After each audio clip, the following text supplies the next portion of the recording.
गुरुर्ब्रह्मा गुरुर्विष्णुः गुरुर्देवो महेश्वरः गुरुः साक्षात् परब्रह्म तस्मै श्री गुरवे नमः। వాసవి టీవీ ప్రేక్షకులకు స్వాగతం సుస్వాగతం। సెప్టెంబర్ 7వ తేదీ 2024 శనివారం రోజు వినాయక చవితి అనేది వచ్చింది। ఈరోజు ఉదయం 7:38 వరకు దుర్ముహూర్తం అనేది ఉంది। ఆ పిదప మీరు వినాయకుని యొక్క మంటపాలలో వినాయకుని ప్రతిష్ఠ అనేది చేసుకోవచ్చు।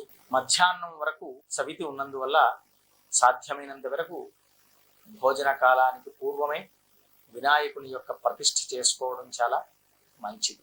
ఇక ప్రాతకాలం నుండి ఉపవాసంగా ఉండేసి మహాగణాధిపతి యొక్క మంటపం ఏర్పాటు చేసుకొని ఆ మంటపంలో ప్రధానంగా తామరాకు కానీ టేకు ఆకు కానీ ఇలాంటివి ఏది లభించినట్లయితే అరటి ఆకు ఇవి తీసుకొని ఏర్పాటు చేసుకొని ధాన్యము బియ్యము కానీ గోధుమలు కానీ వేసి ఆ మహాగణాధిపతిని పార్థివ వినాయకుడిని సాధ్యమైనంత వరకు ప్లాస్టర్ ఆఫ్ ప్యారిస్ వాడకుండా మట్టి వినాయకులు వాడండి, పర్యావరణాన్ని పరిరక్షించండి।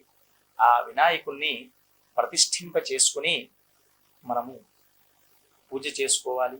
21 రకాలైనటువంటి ఆకులతో వినాయకుడిని అర్చించుకోవడం, అలాగే మహాగణాధిపతిని చక్కగా రకరకాల పిండి వంటలు ఉండ్రాళ్ళు మొదలగు వాటితో తీపి పదార్థాలతో లడ్డూలు మొదలైన పదార్థాలతో నివేదన పెట్టడం।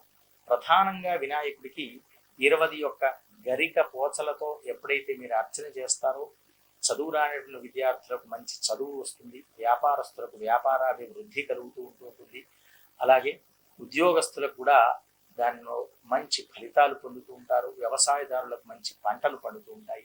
ఆ యొక్క వినాయకునికి సమర్పించినటువంటి గరికను పూజ అయిన పిదప ఆ ఒక పోచ గరికనైనా తీసుకుని తన తలపై పెట్టుకోవడం వల్ల ఎంతో మనలో ఉన్నటువంటి దోషాదులు అనేటువంటివి నివారణ అనేటువంటి